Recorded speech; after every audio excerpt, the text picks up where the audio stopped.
Assalamualaikum warahmatullahi wabarakatuh. Alhamdulillahirabbil alamin wa bihi nasta'in wa ala umuri dunya waddin. Sayyidina Muhammadin wa ala alihi wa sahbihi ajmain, amma ba'du. Kepada yang terhormat Ibu Sri Mulyani, kami dari kelompok Ekosistem Laut izin mempresentasikan hasil dari tugas yang telah kami kerjakan. Bismillahirrahmanirrahim. Ini merupakan nama-nama kelompok kami. Sebelum kita lanjut ke materi, alangkah baiknya kita melihat tayangan berikut ini.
Dari tayangan tersebut, kita tahu apa sih yang akan kami bahas.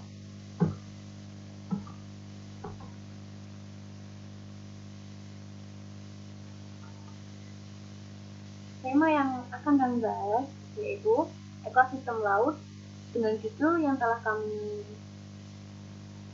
buat, yaitu efek sampah plastik dalam ekosistem laut.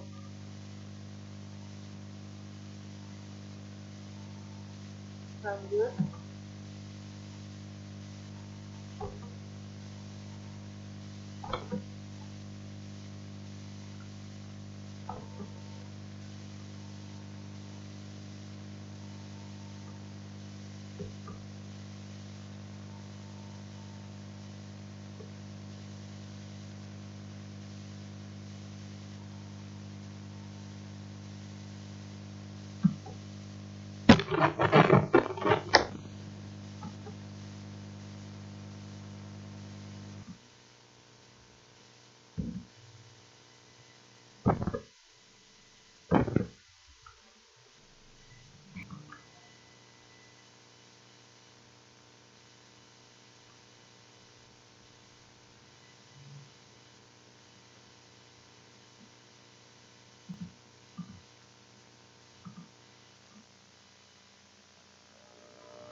Yang pertama, pengertian ekosistem laut.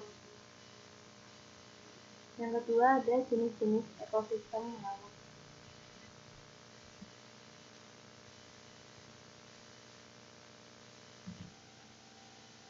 Ekosistem laut atau dikenal juga dengan ekosistem bahari adalah ekosistem yang berada di perairan laut yang didominasi oleh perairan asin dan merupakan tempat tinggal biota laut. Jadi ekosistem sendiri apa sih? Ekosistem adalah suatu sistem ekologi yang terbentuk oleh hubungan timbal balik tak dipisahkan antara makhluk hidup dengan lingkungannya. Berarti ekosistem laut itu objeknya itu di laut.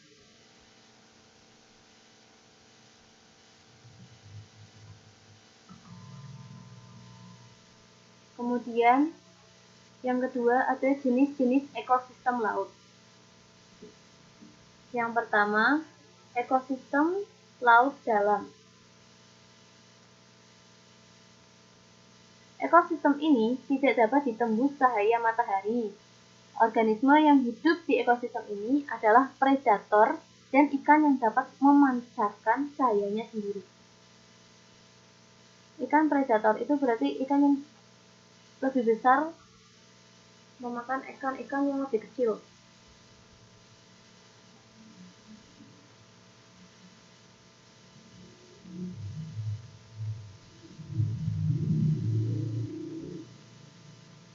Habitat laut atau oceanis ditandai oleh salinitas atau kadar garam yang tinggi dengan ion seelemen mencapai 55%, terutama di daerah laut tropik karena suhunya tinggi dan penguapan besar.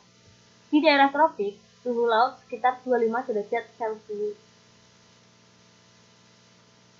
Perbedaan suhu bagian atas dan bawah tinggi. Batas antara lapisan air yang panas di bagian atas dengan air yang dingin di bagian bawah disebut dengan thermocline.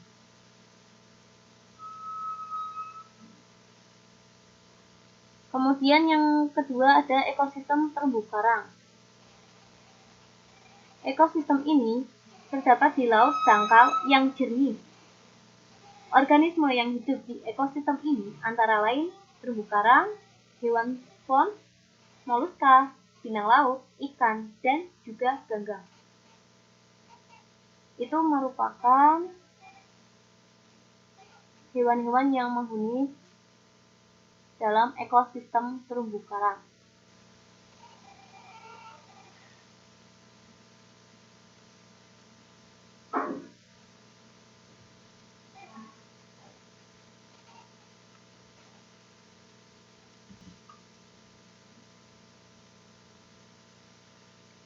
Di laut tropis pada daerah neritik terdapat suatu komunitas yang khusus yang terdiri dari karang batu dan organisme-organisme lainnya. Komunitas ini disebut terumbu karang. Daerah komunitas ini masih dapat ditembus cahaya matahari, sehingga fotosintesis dapat berlangsung. Terumbu karang didominasi oleh karang atau koral, yang merupakan kelompok Cnidaria yang mensekresikan kalsium karbonat. Rangka dari kalsium karbonat ini bermacam-macam bentuknya dan menyusun substrat tempat hidup karang lain dan ganggang. Hewan-hewan yang hidup di karang memakan organisme mikroskopis dan sisa organik lain. Berbagai invertebrata, mikroorganisme, dan ikan hidup di antara karang dan ganggang herbivora seperti siput, landak di laut. Ikan menjadi mangsa bagi gurita, bintang laut, dan ikan karnivora.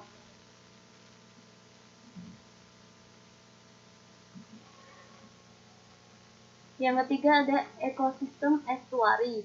Ekosistem ini berada di daerah pencampuran air laut dengan air sungai. Di ekosistem ini terdapat ekosistem yang khas, yakni ekosistem padang lamun dan ekosistem hutan mangrove.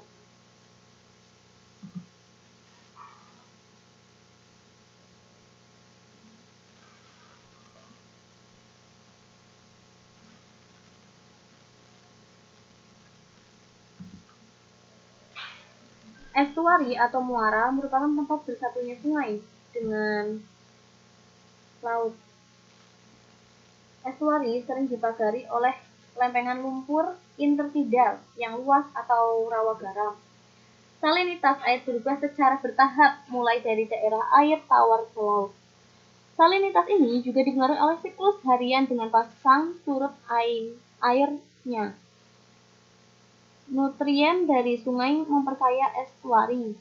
Komunitas tumbuhan yang hidup di estuari antara lain rumput, rawa garam, ganggang, dan fitoplankton. Komunitas hewannya ada antara lain berbagai cacing, kerang, kepiting, dan ikan. Bahkan ada beberapa invertebrata laut dan ikan laut yang menjadikan estuari sebagai tempat kawin atau bermigrasi untuk menuju habitat air tawar. Estuari juga merupakan tempat mencari makan bagi vertebrata semi air, yaitu unggas air. Kemudian yang keempat itu ada ekosistem pantai pasir. Ekosistem pantai pasir merupakan ekosistem yang berada di pesisir pantai. Yang kelima ada ekosistem pantai batu. Ekosistem pantai batu ini merupakan ekosistem yang memiliki banyak bongkahan batu. Organisme yang hidup di ekosistem ini antara lain ganggang coklat, kepiting, kerang, siput, dan juga burung. Kemudian, ciri-ciri ekosistem laut. Yang pertama, adanya perbedaan suhu antara bagian permukaan laut dengan bagian dalam laut.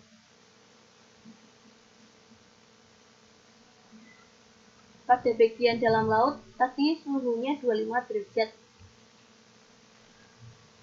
Celcius. Yang kedua ada tingkat salinitas yang tinggi. Yang ketiga itu memiliki luas 2/3 wilayah bumi atau sekitar 70% sampai 80%. Jadi laut itu lebarnya 2/3 wilayah bumi. Sekitar 70% sampai 80%. Yang keempat didominasi oleh NaCl hingga mencapai 75%, maaf. NaCl itu berarti air laut itu mengandung garam mencapai 75%. Jika kita menyicipi air laut pasti rasanya akan asin, bukan? Next. Kemudian ada pembagian wilayah ekosistem laut. Yang pertama ada zona litoral, merupakan zona yang paling atas dan paling dangkal. Zona litoral berbatasan langsung dengan daratan. Seperti pantai itu, kan dekat dengan daratan. Kemudian yang kedua ada zona neritik, disebut dengan ekosistem pantai pasir dangkal. Zona neritik mempunyai kedalaman sekitar 200 meter. Yang ketiga ada zona oseanik, merupakan zona yang paling dalam. Zona oseanik merupakan wilayah ekosistem air laut lepas. Untuk slide berikutnya akan dipaparkan oleh Mbak Ririn Nurfadilah. Kepadanya dipersilahkan. Terima kasih. Saya akan memberikan pemaparan dari saya, yaitu manfaat ekosistem laut. Di dalam Al-Quran, Allah menjelaskan berbagai manfaat dari ekosistem laut. Di antaranya, yang pertama, untuk menangguhkan. Yang kedua, memberikan kemudahan bagi kapal-kapal untuk berlayar. Yang ketiga, menangkap hewan laut yang dihalalkan. Yang keempat, didapatkan dan dikeluarkannya isi lautan berupa perbuatan. Yang kelima, untuk berdagang mencari keuntungan.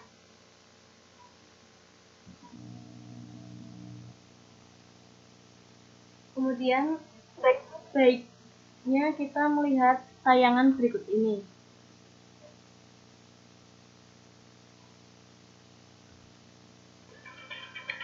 Juni diperingati sebagai Hari Lingkungan Hidup Sedunia.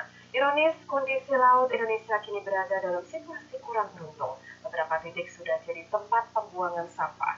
Koresponden lingkungan Silvano Hajid mengajak kita untuk melihat apa yang terjadi dengan laut Indonesia selama setahun terakhir. Sampah plastik mengapung di pantai Tanjung Karang, Kabupaten Donggala, Sulawesi Tengah. Ikan seperti melihatnya sebagai makanan. Dahulu pantai ini bagai surga.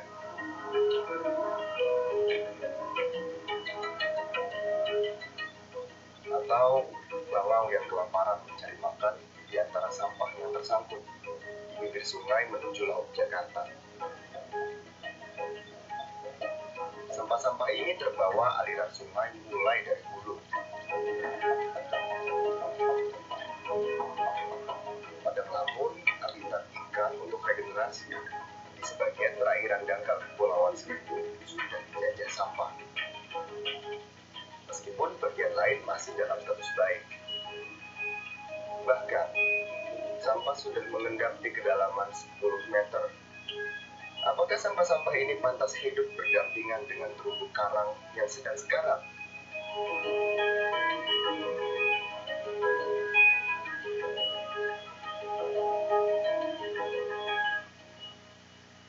Lalu setiap awal tahun, sampah yang terbawa arus sampai di Pantai Kuta dan Seminyak Bali.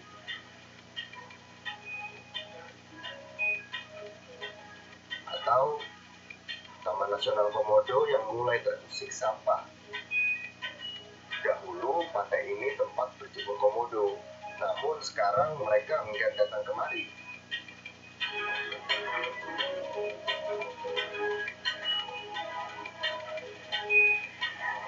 Bergeser sedikit ke Pantai Pink, arus membawa sampah hingga ke bibir pantai. Walaupun air sebening kristal masih bisa kita nikmati. Mendekati wilayah populasi manusia dan hiruk-pikuk pariwisata. Air keruh ini berada di dekat Pulau Bajo. Saya hampir tidak bisa melihat sekeliling. Pulau tak berpenghuni sekitar 1 kilometer di seberang Labuan Bajo. Jadi pulau sampah tempat kapal-kapal wisata yang tak bertanggung jawab membuang sampahnya.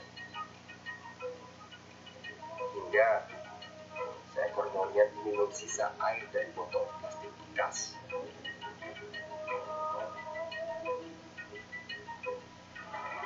Kita sedang tak acuh dengan laut Indonesia.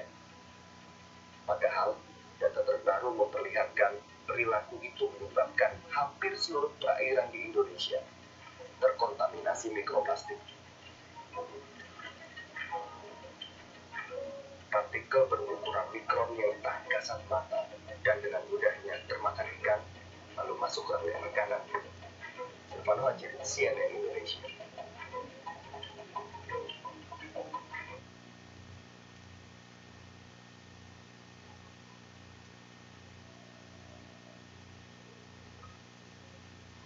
Dari tayangan tadi, kita tahu permasalahan yang terjadi di Laut Indonesia yang dipenuhi oleh sampah-sampah plastik yang dapat membahayakan biota laut. Kemudian,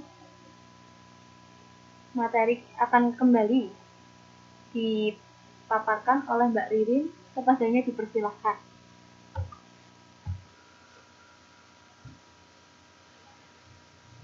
Baik, selanjutnya yaitu penyebaran ekosistem laut di Indonesia. Yang pertama, illegal fishing atau penangkapan ikan secara ilegal. Pemerintah Indonesia lewat dan Perikanan terus berusaha mencegah masuknya ke wilayah laut untuk mencuri ikan. Ketika ada yang tertangkap, kapal ditenggelamkan dan orangnya proses hukum. Yang kedua, masalah sampah yang dapat mengganggu kehidupan biota laut dan ekosistem pesisir. Sampah plastik menjadi komponen terbesar sampah laut yang terdapat di semua habitat laut, mulai kawasan-kawasan padat penduduk hingga lokasi-lokasi terpencil yang tidak terjamah manusia. Dari pesisir dan kawasan air dangkal hingga palu-palu laut dalam. Yang ketiga, memburu ikan dengan cara merusak. Cara yang sering ditemukan adalah dengan menggunakan bahan yang berbahaya seperti potas, cyanida, dan bahan peledak.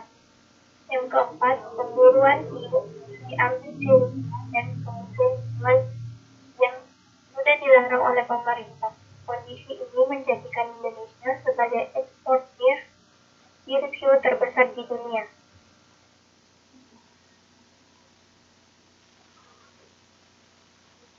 Selanjutnya, penyebab kerusakan ekosistem laut.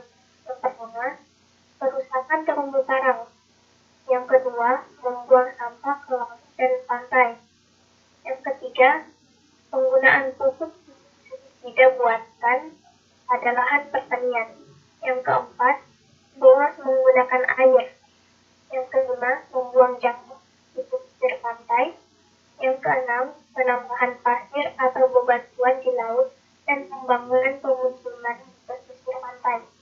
Yang ketujuh, penangkapan ikan di laut dengan menggunakan racun cyanida. Yang kedelapan, penangkapan ikan menggunakan pukat harimau. Yang kesembilan, pembuangan limbah industri di lautan.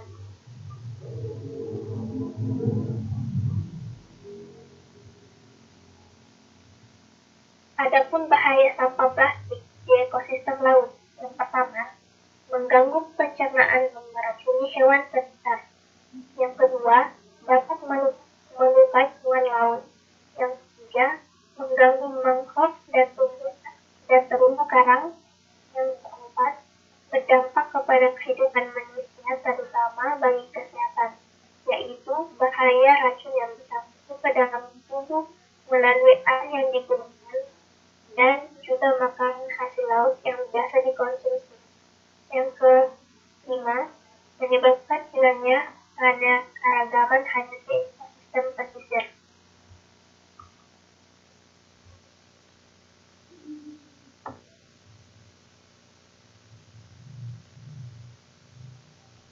Dampak pencemaran ekosistem laut. Dampak dari pencemaran ekosistem laut, terutama sampah plastik, bisa mengakibatkan kerusakan pada terumbu karang. Ekosistem ikan di laut merusak keseimbangan nutrien di laut dan pencemaran lingkungan.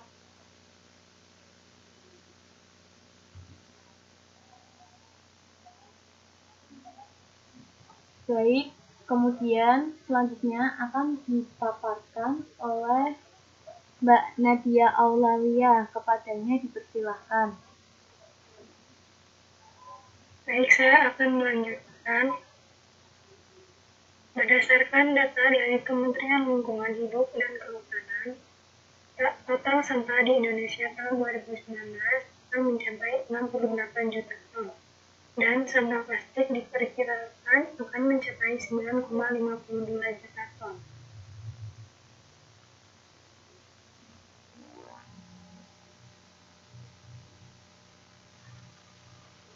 Dalam Al-Quran dijelaskan mengenai dampak dari kerusakan lingkungan hidup, seperti kerusakan ekosistem laut. Terdapat pada Al-Quran surat Ar-Rum ayat 41 dan 42 yang berbunyi, A'udzubillahi minasyaitonirrajim, Bismillahirrahmanirrahim. Fasadi fil bahri wa bahri bima kasabat aydin nasi liyuziqahum ba'di amilu la'allahum yarji'un. Wasiru fil ardi fanzuru kaifa kana aqibatul ladina min qabl kana aktsarahum musyrikin.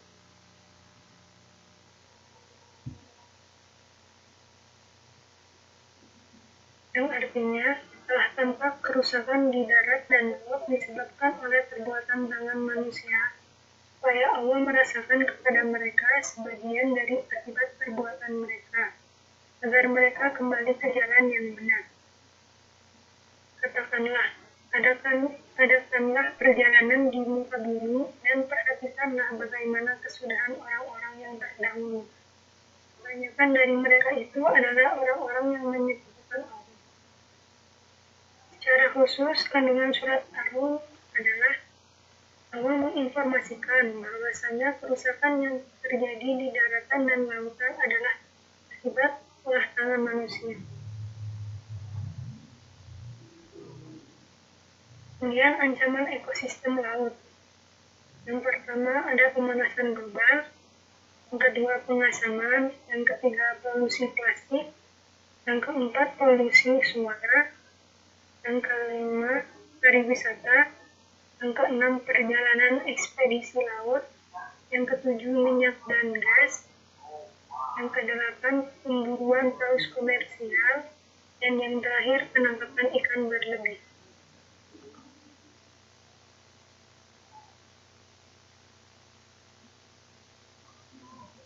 Solusi dari pencemaran ekosistem laut diantaranya yaitu yang pertama, tidak membuang sampah di laut. Yang kedua, melakukan daur ulang sampah. Yang ketiga, mengadakan sosialisasi. Yang keempat, melakukan kegiatan gotong royong pantai. Dan yang kelima yaitu meningkatkan pendaya gunaan potensi laut dan dasar laut.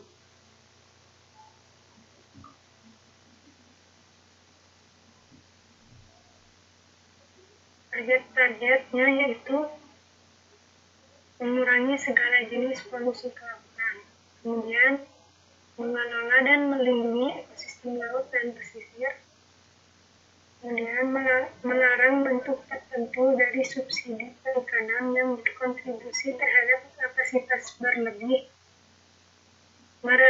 meregulasi panen dan pengambilan ikan secara berlebihan, meningkatkan keuntungan ekonomi bagi negara berkembang, kepulauan kecil, dan negara kurang berkembang. Mengatasi dampak dari bertambahnya keasaman air laut, dan yang terakhir yaitu mengkonservasi setidaknya 10% dari area pesisir laut.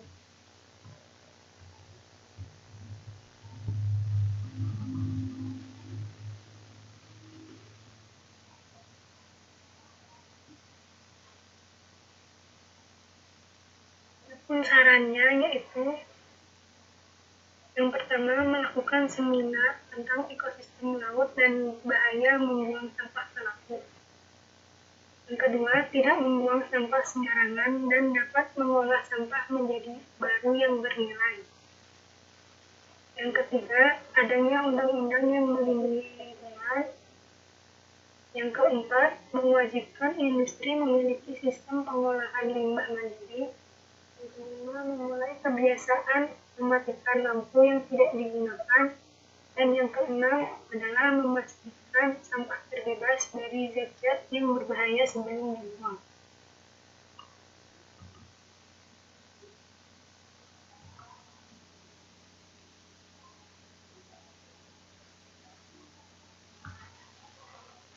Baik, terima kasih. Sekian dari pemaparan atau presentasi kami. Kurang lebihnya, mohon maaf jika ada kesalahan. Sekian, terima kasih. Wassalamualaikum warahmatullahi wabarakatuh. Semoga ilmu yang kita dapat bermanfaat untuk diri kita sendiri dan orang lain. Amin.